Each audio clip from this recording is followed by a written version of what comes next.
স্বামীর সাফল্যে স্ত্রীর ভূমিকা, দুটো বই কিনে নিয়েছিলাম, ভিক্ষা করি তখন, বই পড়তে খুব ভালোবাসতাম।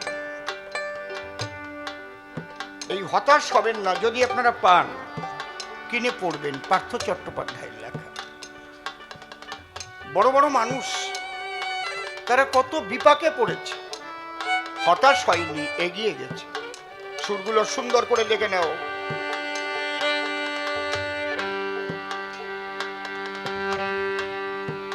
ইস্ট ইন্ডিয়া কোম্পানি ভারতকে দখল করেছিল, তারা এসেছিল কি জন্য? ব্যবসা করতে না?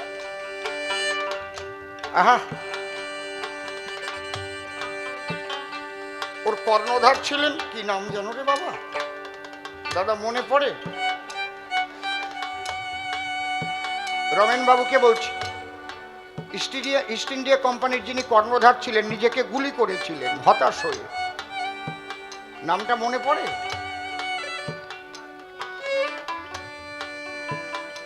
উনি নিজেকে গুলি করেছিলেন হতাশ হয়ে, হাত কাঁপতে কাঁপতে গুলিটা সরে গেল। তখন ভাবলেন আমি মরে গেলে তো সব শেষই হয়ে যেত, না আমাকে দাঁড়াতে হবে। তারাই ভারতকে আবার দখল করেছিল, তারা শাসন করে গেছে। হতাশ হবেন না। আপনি যদি বেঈমান না হন, অসৎ না হন, কর্মঠ হন, অলস না হন, আর বুদ্ধি থাকলে আপনি একদিন দাঁড়াতে পারবেন। আমার ঠাকুর দাদা আমাকে একটা কথা বলেছিলেন যে এক পয়সার উপকার করবে সেটা ভুলে যাবি না কখনো, তার সঙ্গে বেঈমানি করবি না। জানিস আমাদের বাংলা ভাষার মধ্যে 3টে শব্দ আছে, ও মা শোনো ভালো করিয়ে, শুনলে পরে কবি গান বাড়ে কিন্তু অনেক জ্ঞান। একটা হচ্ছে কৃতজ্ঞ, একটা অকৃতজ্ঞ, একটা কৃতঘ্ন। কৃতজ্ঞ কাকে বলে? যে উপকারীর উপকার স্বীকার করে। সত্যি দাদা তুমি আমার এই বিপদের সময় উপকারটা করেছিলে। আর অকৃতজ্ঞ যে উপকারীর উপকার স্বীকার করে না। এই তুই কি করেছিলি রে? কিন্তু আপনি তাকে যদি সেদিন রক্ষা না করতেন তাহলে তার প্রাণহানিও ঘটতে পারত। আর কৃতজ্ঞ কাকে বলে? যিনি উপকারীর অপকার করেন, স্বীকার তো করেনই না, বরং তার ক্ষতি করেন। তাই আমার দাদু বলে গেছিলেন, দেখ মানুষ ধরেই কিন্তু জগতে দাঁড়াতে হয়। যার কাছে একটু উপকার পাবি ভুলবি না কখনো। এই কথাগুলো মেনে চলবেন, দেখবেন যারা হতাশ হয়ে আছেন তিনি একটা জায়গা আবার পৌঁছে যেতে পারবেন। তাই আমার গানের পথ লক্ষ্য রাখতে হবে মিশছে কিনা। কখনো সাজাও ভিখারি, হ্যাঁ কখনো দাও পাকা বাড়ি, সরলতা আর চাতুরি, সুখ শান্তি ঝামেলা।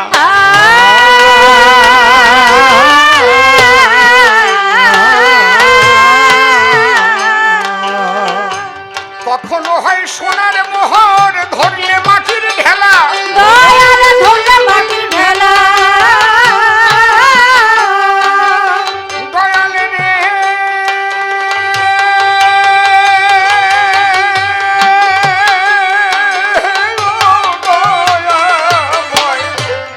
কখনো হয় সোনার মোহর, ধরলে মাটির ঢেলা, ধরলে মাটির ঢেলা। জ্বালাও ঝড়ের মুখে সন্ধ্যা প্রদীপ, তুমি জ্বালাও ঝড়ের মুখে সন্ধ্যা প্রদীপ, সাগরেতে ভাসাও ভেলা। সবই তোমার খেলা দয়াল, সবই তোমার খেলা। দেখাই ধরের হাসি, কখনো করো উদাসী, কখনো পরাও মায়ার ফাঁসি, দেও যে ত্রিতাব জ্বালা।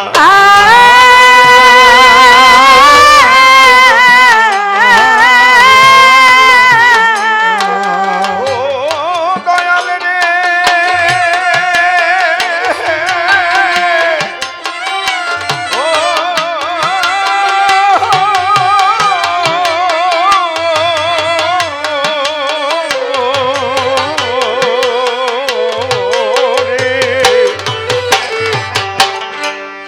মাখায়ে অধরের হাসি, কখনো করো উদাসী, কখনো পড়াও মায়ার ফাঁসি, দেও যে পিতাব জ্বালা।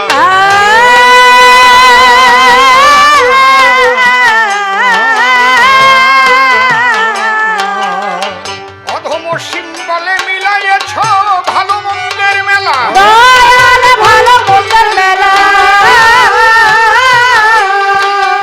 অধম সিম্বলে মিলাইছ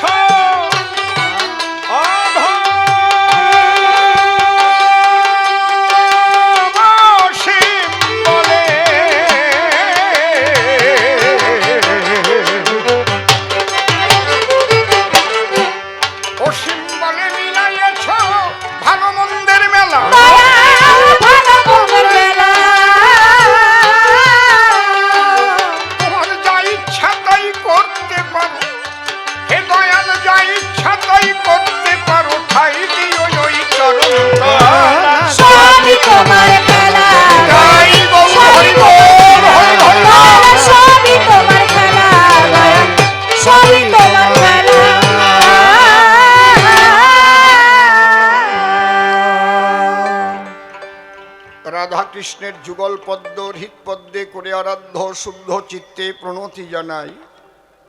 সাধুগুরু বৈষ্ণব হেরি আর যত পুরুষ নারী আমার ভক্তিপূর্ণ প্রণাম গ্রহণ করিবেন সবাই।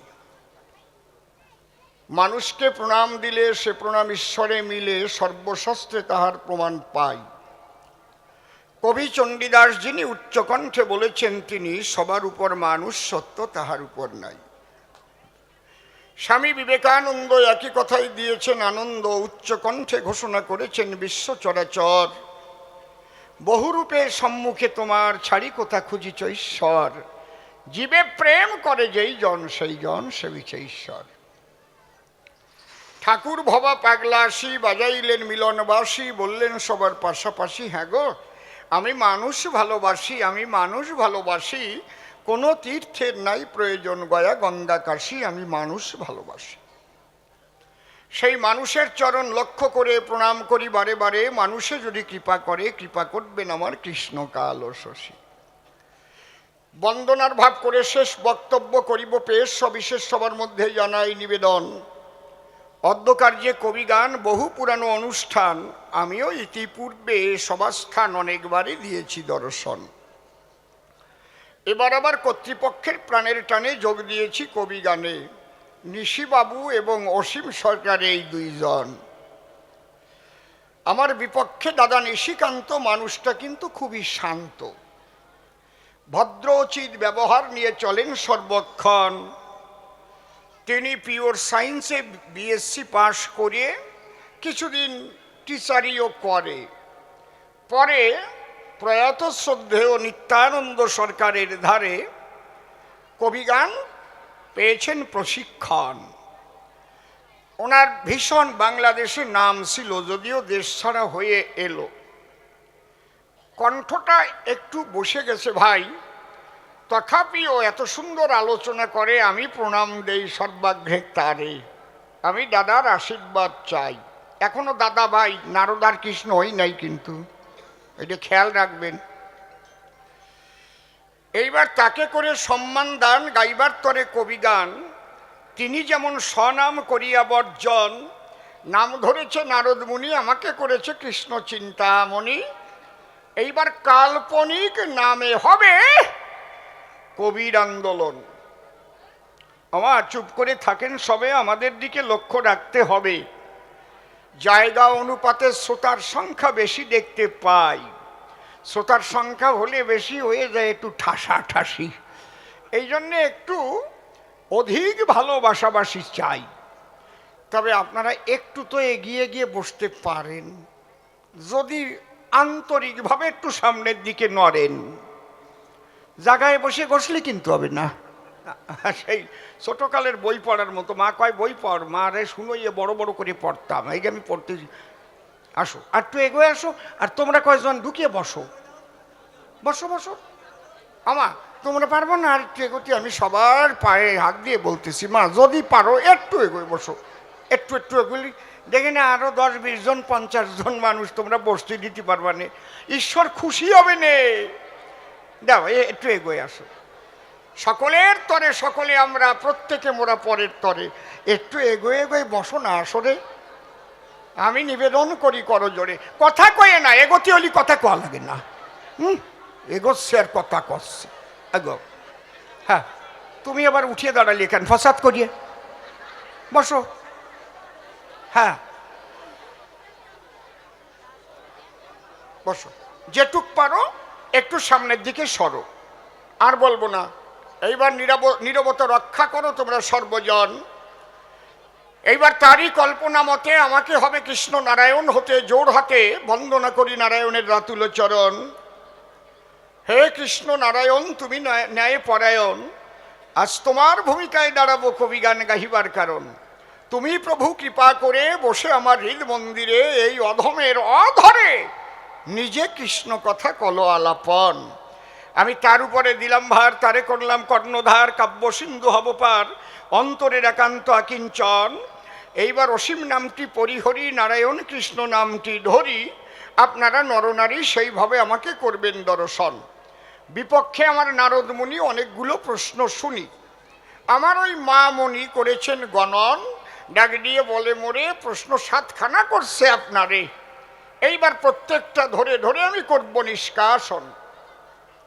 প্রথম প্রশ্ন করেছে দান, তুমি কৃষ্ণ ভগবান, যজ্ঞেশ্বর সর্বজনে কয়, এই বিশ্বের নারী নরে তোমার হোম ব্রতাদি যজ্ঞ করে। তাহলে তুমি কাকে পাবার তরে প্রভাসের তীরে যজ্ঞের আয়োজন করেছ বল রসময়। প্রথম বলি আপনাদের ঠাই, আমি কিন্তু বৃন্দাবনের কৃষ্ণ নহে সেই প্রাণ কানাই, আমি হচ্ছি ঐশ্বর্যের কর্তা নারায়ণ। এইটা আগে বোঝার প্রয়োজন। ঐশ্বর্যের কর্তা যিনি নারায়ণ হলেন তিনি, আর বৃন্দাবনের কর্তা যিনি বাঁশির কিশোর মদন মোহন। বুঝতে পারছেন কি বলছি? দেখবেন আপনারা ভাগবত পড়ে লেখা আছে তার ভিতরে কি, স্বয়ংয়ের কার্য নয় ভূভারহরণ, কৃষ্ণ দেহে বিষ্ণু করে অসুর সংহারণ। স্বয়ংয়ের অবতার হয় যেই কালে, অন্যান্য অবতার তাহে এসে মিলে। এই জায়গাটা আগে বুঝতে হবে বিজ্ঞ দলে। তাহলে আমি সেই নারায়ণ, আমাকে কৃষ্ণ বলে, বিষ্ণু শক্তি নারায়ণ। কৃষ্ণ বিষ্ণুর মধ্যে পার্থক্য কি সেইটা আগে একটু বলে রাখি।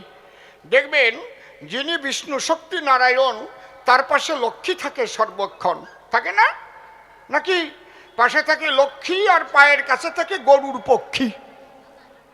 আর শঙ্খ চক্র গদা পদ্মধারী হলেন নারায়ণ, ঠিক তো? আর কৃষ্ণরূপ দেখেছি আমরা, দেখেন ওই যে কি ধরা, শঙ্খ চক্র গদাপদ্ম আছে, কি আছে? বাঁশি, আর অধরে তার মধুময় হাসি, আর বাম ভাগে রাই রূপসী। বুঝাতে পারলাম কৃষ্ণ বিষ্ণুর পার্থক্য না? এর চাইতে আমি পারবো না, একেবারে চোখে আঙুল দিয়ে দেখাই দিছি আমি। এর থেকে যদি কয় আরো ভালো করে বুঝো, বোঝো তো বোঝো, না বোঝো মুখ বুঝো, এর থেকে ভালো আমি পারবো না। গল্পটা কয়ে নেব নাকি? অর্ডার আছে, খালি গল্প করতে কয়, এর চাইতে আমি ভালো পারবো না। একটা ছোট্ট করে কইয়ে নেই। একজনের বাড়ি হচ্ছে টাউনে, বিয়ে করিছে ডাউনে। ডাউন মানে পাড়াগা। তাই যে গ্রামে বিয়ে করিছে ওই গ্রামে ওর শ্বশুর বংশ বড়া আছে। নিজের শ্বশুর, কাকা শ্বশুর, জ্যাঠা শ্বশুর, মেসুয় শ্বশুর, পিসিয়ে শ্বশুর, শ্বশুরই শ্বশুর বড়া। নূতন নূতন বিয়ে করে গেছে যখন জ্যৈষ্ঠ মাসে শ্বশুরের ঘরে। এই সব শ্বশুরের বাড়ি যখন রান্না হয়, আমার কাছে বলুন দেখি, নিমন্ত্রণ করলে না খেয়ে পারা যায় নাকি? আরও টাউনের থেকে গেছে পাড়া গায়ে। মাংস কি, কোনো বাড়ি খাসির মাংস, কোনো বাড়ি কচ্ছপের মাংস, কোনো বাড়ি পাখির মাংস, কোনো বাড়ি মুরগির মাংস, বুঝেছেন? সব বাড়ি করিছে ধ্বংস, সব কিছুই খাইছে। একটা জিনিস যদি না খাতো বেকায়দা হতো না। কালার ডাল দেখাই এই সর্বনাশ করিছে। ওই কালার ডাল পেটের মধ্যে যাইয়া সব কয়টা এনেছে আলঠাইয়া, একবারে ক্যালকালাইয়া ক্যালকালাইয়া পিছনের দিক নামার চেষ্টা করিছে। ও তো বাড়ি যাবার জন্য মিনি বাসে উঠিছে। তাহলে মিনি বাসে উঠলো যখন, বসে শোনেন সুধীজন, আরো অফিস টাইম ছিল। ড্রাইভার যখন ব্রেক কষা আরম্ভ করলো আর পেটে চাপ লাগতে লাগলো, যেই চাপ লাগিছে ভিতরে তো বাতাস বজিয়ে আছে, বুঝলেন না, বদজম। ওরে কি দুর্গন্ধ রে!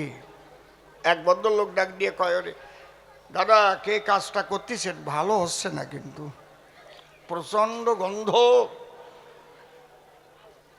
ও চিন্তা করতেছে, যখন ভালো হচ্ছে না তাহলে আমি একটু চাপিয়ে ধরি আর একটু ভালো করিয়ে দেই। চাপিয়ে ধরিছে, আবার যখন ব্রেক কষেছে, চাপিয়ে ধরলে হবে কি, তো বলা যায় একটু ফাঁকা পালি বের হয়ে যাবে কি, যেই চাপিয়ে ধরিছে এইবার একটু শব্দের পরিবর্তন ঘটেছে, আগের মতো ওরকম না। বাড়ি যাইয়ে রেওয়াজ করে এইটার একটু তুলে দেখো কেমন ঠাই, বহু কষ্টের ব্যাপার। শব্দের পরিবর্তন হয়েছে বটে, কিন্তু বহু রকমের খাদ্য গিয়ে ওর পেটে যে দুর্গন্ধযুক্ত বায়ু জমা হয়, খুলে বলি সমাধারে, ওই বায়ু বহির্গত হয়েছে পায়ুদারে। পায়ুদার বোঝেন তো নাকি? একটু মাঝে মাঝে ওই যে উনি কয় পাছা, ওরে বাসা, বকাত করে কয় পাছা। ভালো রে মা, একটা সেবা দিলাম। পায়ুদারে যখন হয়েছে দুর্গন্ধযুক্ত বায়ু নিঃসরণ, শোনেন ভালো বাংলায় আমিও করতে পারি, সবাই তো ঠিক পাবে না। হ্যাঁ, যখন নিম্নদ্বারে ওই দুর্গন্ধযুক্ত বায়ু যখন বের হয়ে গেল, আর একটু সরু শব্দ ছিল, নাকের মধ্যে একেবারে ত্রিশূলের মতো ঢুকে গেল।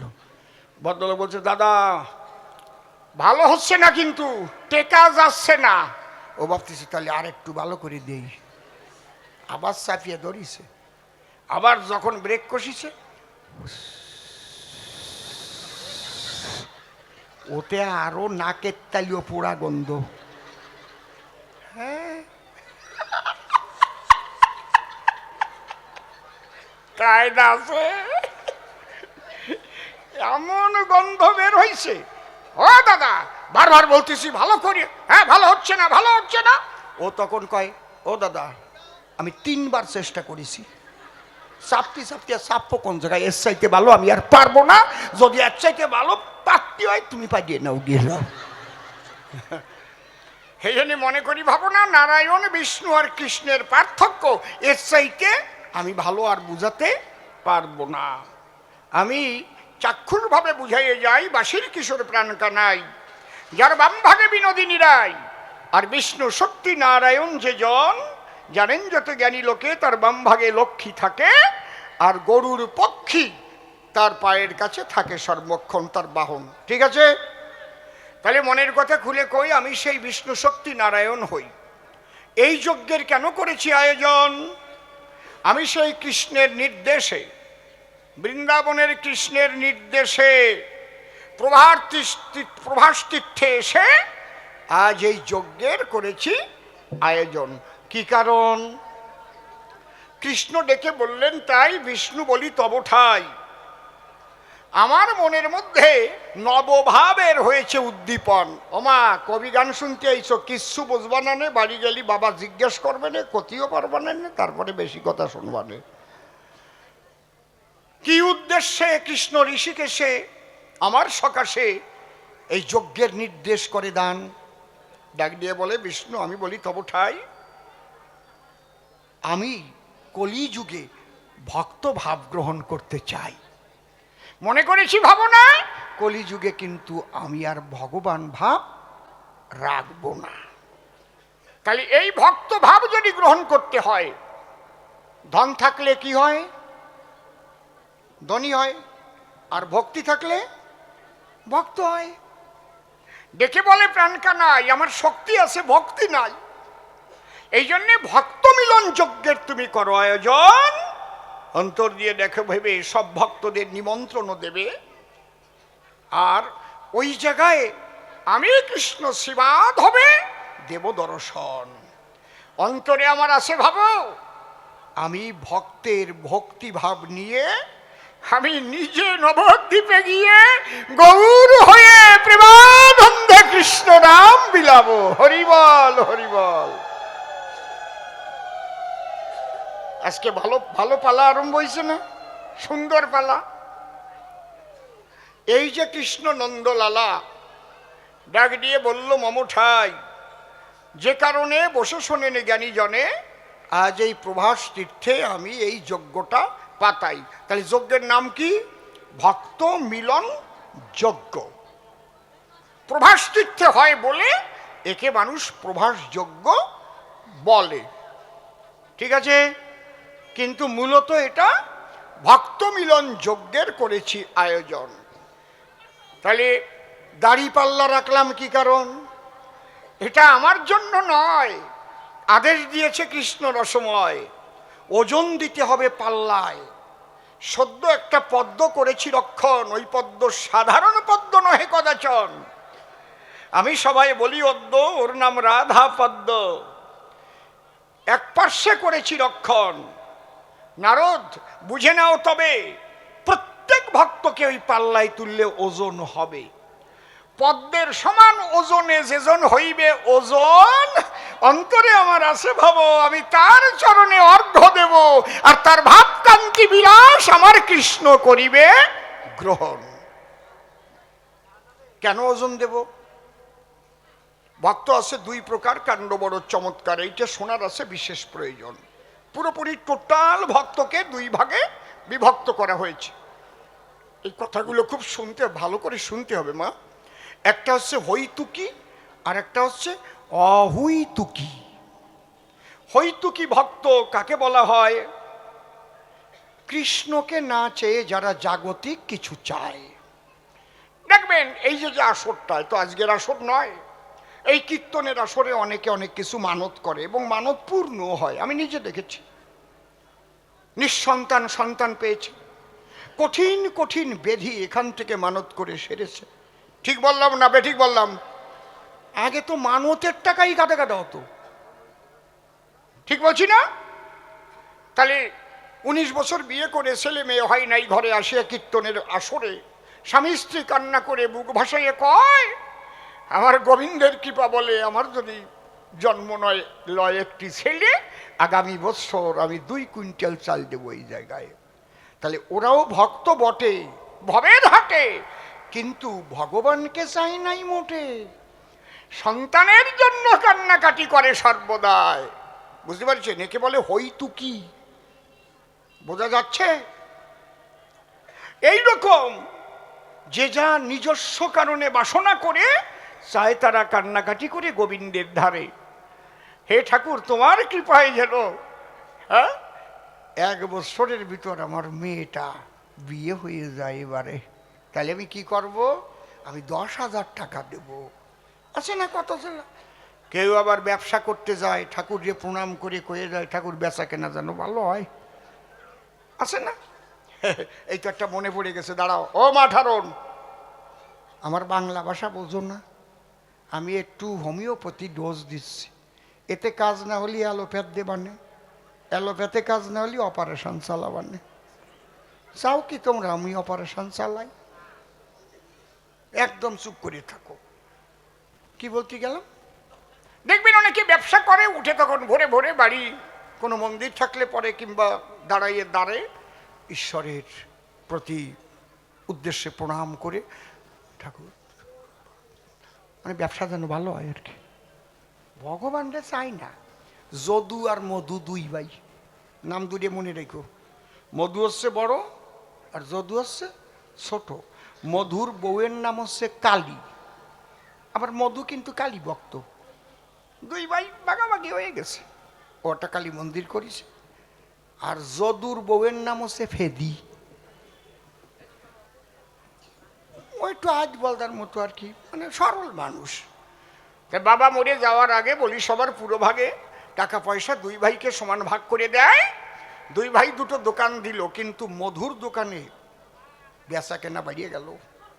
যদুর দোকানে খদ্দের যায় না রে মশাই। যদি মনে মনে ভাবে তাই মধু আমার বড় ভাই, একই টাকা বাবার টাকায় ব্যবসা পাই, কিন্তু ওর দোকানে বেশি কেন খদ্দের যায়? আমার মনে আছে, ভাবো দেখি সকালে ও কি করে বেরোয়, আজকে আমি একটু ইনভেস্টিগেশন করব, মানে তদন্ত করে দেখব। ও দেখে ওর দাদা সকালে দাঁড়াইয়ে বৌদির নাম করে বেরোচ্ছে, মা কালী, ওর বউয়ের নামে তো কালী, কালী কুলাও, কালী কুলাও মা, ব্যবসাটা যেন ভালো হয় মা। যদু ভাবতেছে ওই জন্যই যার যার বোন নাম কইয়ে বারলি তো ব্যবসা ভালো হয়। হ্যাঁ, এতদিন দাদা আমারও শিখই নাই, আমি যদি ধনী হয়ে যাই, অন্তরে আমার আছে ভাবো কালকে আমিও আমার বোন নাম কইয়ে বেরোবো। এদিক ওর দাদা বলছে কালী কুলাও, কালী কুলাও, ওই দরজায় দাঁড়ায় কয় ফেদি ফেদাও, ফেদি ফেদাও মা, ফেদি ফেদাও। হারামজাদা কস কি? কয় কই কি?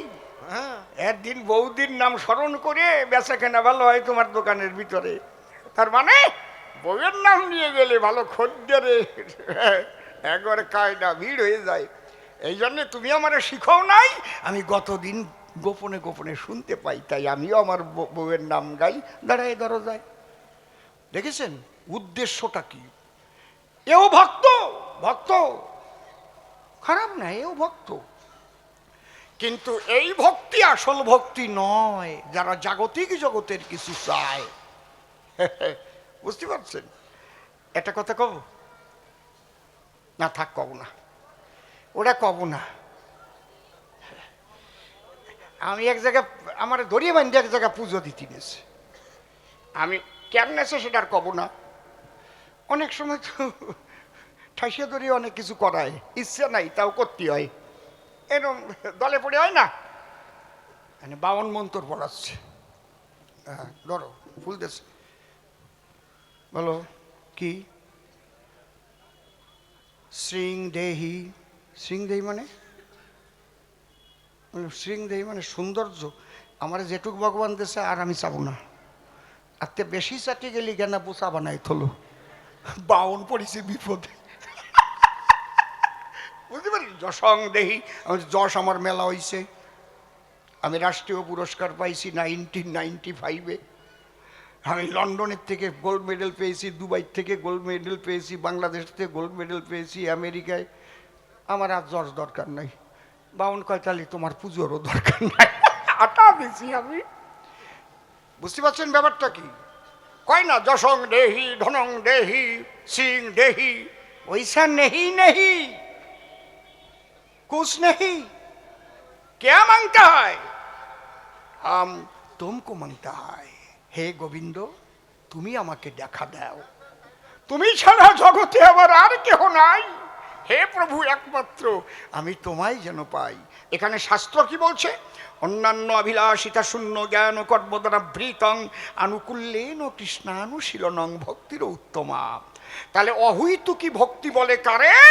পার্থিব জগতের কিছু না চাইয়া দেখা দাও প্রাণ কাটাইয়া একমাত্র কৃষ্ণের জন্য, যার দুটো আঁখি ঝরে, তার ইষ্টের জন্য, খালি কৃষ্ণের জন্য বলবো না, হরির জন্য, কালীর জন্য, কৃষ্ণের জন্য, শিবের জন্য, রামের জন্য, যার যেভাবে ধরুক তাকে পাবার জন্য, তার ইষ্টকে পাবার তরে যদি কারো দুটো আঁখি ঝরে, পার্থিব জগতের কোনো কিছু দিলে তারে, সেখান থেকে কিন্তু নড়ে না তার মন, তার একমাত্র উদ্দেশ্য রয় আমার আকাঙ্ক্ষিতকে আমার পাবার অভিপ্রায়। এই অবস্থায় ভক্তি নিয়ে চলিবে যে জন, আপনাদের কাছে বলে রাখি এই ভক্তি হচ্ছে অহৈতুকী, ওই পাল্লায় তুলে হইবে ওজন।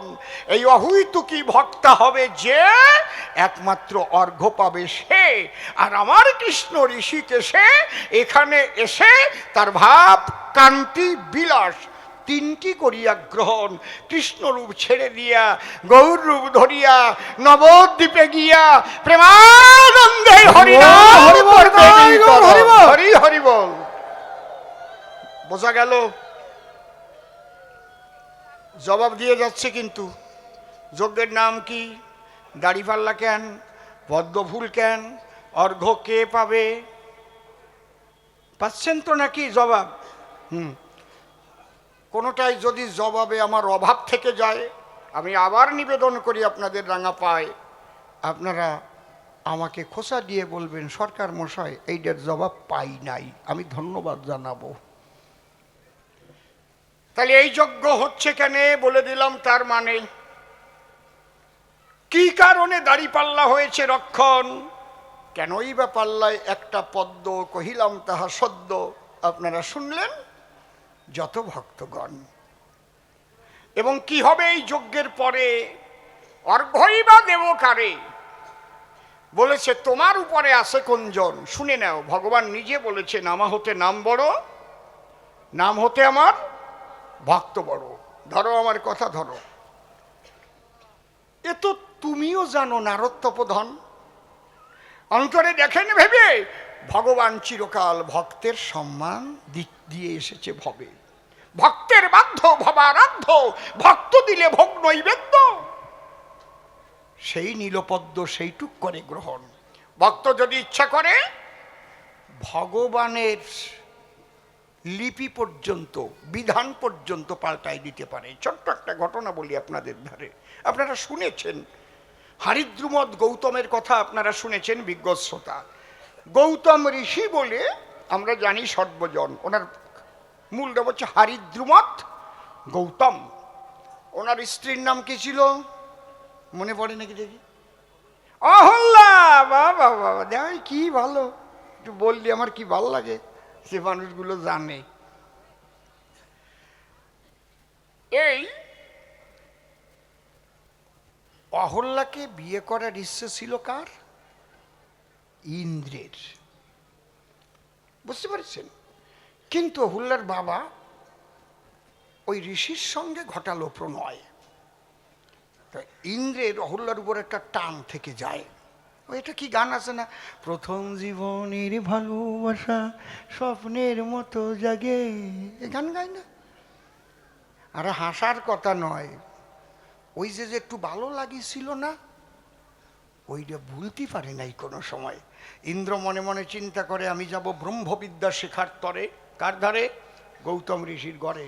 তাহলে ওখানে গেলে পরে অন্তত অহল্যার হাতে দু এক গ্লাস জল তো পাবো, তো হাতে হাতে তো সোয়া সুই তো, বুঝতে পারছেন ব্যাপারটা কি? হাসার কথা না, যে বড় মাগি সত্যি কথা যেটা আর কি। ও মনে মনে ভাবে তাই, তাহলে আমি একটু ওই ব্রহ্মবিদ্যা শিখতে যাই। ওই ব্রহ্মবিদ্যা করতে প্রশিক্ষণ টেকারণে শোনেনি জ্ঞানী জনে, ওই বাড়িতে করতো গমনাগমন। তাতে একটু দেখা হতো, ইন্দ্রদেব আনন্দ পেত। বুঝিস ব্যাপারটা কি? একদম আমি একবার গোড়ার কথা কয়ে দিচ্ছি সবার সাধারণ। কিন্তু হরিদ্রুমৎ গৌতমের সঙ্গে যখন অহল্যার বিয়ে হয়, তখন ওদের একটা জন্মেছিল তনয়, মানে ছেলে। তার নাম কি? শতানন্দ। সৎভাবে করে আনন্দ জন্মেছিল শতানন্দ। শতানন্দর বয়স যখন 9 বৎসর মাত্র, শোনেন সুধীচয়, পূর্বজন্মে থাকে যদি সাধু সংস্কার, দেখিতে শুনিতে হয় তার বৈষ্ণব আচার। 9 বছরের ছেলে একদিন মাকে ডেকে বলে, মা এই জগতে কয়দিন থাকবো আর? এখান থেকেই আসছে, যার হয় তার 9 হয়, আর যার হয় না তার 90তেও হয় না। বুঝতে পারছেন? এই কথাগুলো এক একটা জায়গার থেকে এসেছে, প্রবাদগুলো। ওই 9 বছরের ছেলে মাকে ডেকে বলে, মা কি, কে কয়দিন জগতে বাঁচবে তা তো কারণই জানা। চিন্তা করে দেখো দেখি, মৃত্যুর খবর আমরা কেউ জানি নাকি, কখন দেবে হানা। মা তুমি কথা লবে, আমাকে তুমি আশীর্বাদ করে দেবে, আমি বনে গিয়ে করব ঈশ্বরের সাধনা। ছোট্ট ছেলে, এর নাম সনাতন ধর্ম। ও মাঝে মাঝে গর্ব হয়, আনন্দ হয়, প্রভু তুমি আমাকে সনাতনী করে পাঠিয়েছো এ ধরায়, আবার যদি জন্ম করো দাম, আমি যেন সনাতনী কোন মায়ের গর্ভের হতে পারি সন্তান, বাবা না হই যেন কোনো শয়তানের সন্তান। ছোট্ট 9 বছরের ছেলে ভাসিয়া ধুই আখি জলে, প্রণামিয়া মায়ের চরণ তলে করে নিবেদন, তব আদেশ পেলে পরে ঈশ্বরের সাধনার তরে আমি বন মাঝে করিব গমন। মা বলে, বলিস কি, তুই এবার 9 বছরের ছেলে, বনের মধ্যে গেলে বাঘে খেতে পারে গিলে, কত হিংস্র জন্তু ও জানোয়ার বনের মধ্যে রয়। বলে মা, ঘরে বসেও তো আমি মরে যেতে পারি, এও তো মিথ্যে কথা নয়। ঈশ্বরের সাধনার তরে আমি যাব বনের ভিতরে, আমি তো কুকর্মের জন্য যাব না বনালয়, তাহলে ঈশ্বর দেখবে না, বাগে খাবে আমায়? একে বলে বিশ্বাস, মনোবল। ছোট্ট একটা কথা কই, বিশ্বাস আর মনোবল এই পর্যন্ত থাকলো। করোনা যখন আরম্ভ হলো, সবাই মুখ টুক ঢাকিয়ে লকডাউনে কি অবস্থা হয়েছিল? আমি গানে ছিলাম, বাড়ি চলে আসলাম, শুনলাম বাবার জ্বর হয়েছে। ঢুকলাম, গিয়ে দেখি বাবা সন্ধ্যার পরে খাটের পরে মশায় কামড়াচ্ছে। বাবা বললাম, মশারিটা কেউ টানাই দেয়নি? বলছি কেউ আসিয়া না আমার কাছে, আমি বলেছি আমার জ্বর, এটা করোনা, আমার কাছে কেউ আসে না। কিন্তু আমার মনের মধ্যে হলো এই বাবার ঔরসে, মায়ের গর্ভাবাসে আমি করেছি জন্মগ্রহণ। আজকে করোনার ভয়ে যদি বাবার সেবা থেকে আমি বঞ্চিত হই, তাহলে আমার মতো অযোগ্য সন্তান আর নাই এ ত্রিভুবন। আমি বললাম, বাবা করোনা কি হবে, তুমি তো আমার বাবা, তুমি সেবা না পেয়ে এইভাবে কষ্ট পাবা। আমি বিছানায় উঠে 4টে মশারির কোনা টানাইয়ে গুজে দিয়ে বাবার পাওটা একটু টিপে দিতে লাগলাম। আমি শুধু এইটুকুই ভাবলাম, হে ঈশ্বর, বাবার সেবা করি, যদি আমার মৃত্যু হয় দুঃখ পাবো না আমি অন্তরে। আমি জানবো বাবার সেবা করতে গিয়ে আমার মৃত্যু হয়েছে। কি বলবো আপনাদের ধারে, আমার ফ্যামিলিতে 9 জনকে করোনায় ধরে, আমার বাবাও করোনায় গেল মরে, আমার কিন্তু করোনা হয় নাই। এই যে মনোবল, বিশ্বাস, একটা জিনিস আছে, এখানে কোনো বিজ্ঞান খাটবে না, এটাও বিজ্ঞান, অধ্যাত্ম বিজ্ঞান। ভিতরের পাওয়ার বেড়ে গেছে, সে বাড়াই দিয়েছে, আমার কি? এই জন্যে আবার আমি ভূমিকায় যাই, সেই কথাগুলো বলি আপনাদের ঠাই। ওই যে ছোট্ট ছেলে ভেসে চোখের জলে বলে, মা আমি বনে গেলে আমাকে বাঘে খাবে কি কারণ? আমি তো যাবো ঈশ্বর সাধনার তরে, ঈশ্বর তো দেখছে যে আমার সদানন্দ এসেছে বনের ভিতরে, সে আমাকে রক্ষা করে রাখবে সর্বক্ষণ। হরি হরি বল, হরি হরি হরি বল। কি বলবো আপনাদের ঠাই, হরিপালকে রক্ষা করে নাই, যদিও আজকে শ্রীকৃষ্ণ নারদী গোসাই এর মধ্যে আসে না, কিন্তু কথাটা মনে পড়ে যায়, না বলে তো পারি না। রক্ষা করে নাই হরিপালকে, রক্ষা করেছিল কে? স্বয়ং হরিচাঁদ ঠাকুর। হরিচাঁদের কোনো মূর্তি ছিল নাকি? কেউ ফটো তুলেও রাখে নাই, কোনো জায়গায় ছিল না রে ভাই। ওই হরিপালকে রক্ষা করেছিল হরিদয়, যে গদাই বাউলি নিয়ে গিয়েছিল তাকে বাঘের বুকে ঠেলে দিল। ওর মা বলেছিল, বিপদে পড়লে বাবা হরিচাঁদ বলে ডাক দিন বাবা। তাই ভাসিয়ে চোখের জলে বল হরি বলে যখন করেছিল হরিচাঁদের স্মরণ, উগ্র ব্যাঘ্র এসে দাঁড়িয়েছিল তার পাশে, সে তখন ওই হরি রূপ করেছিল দর্শন।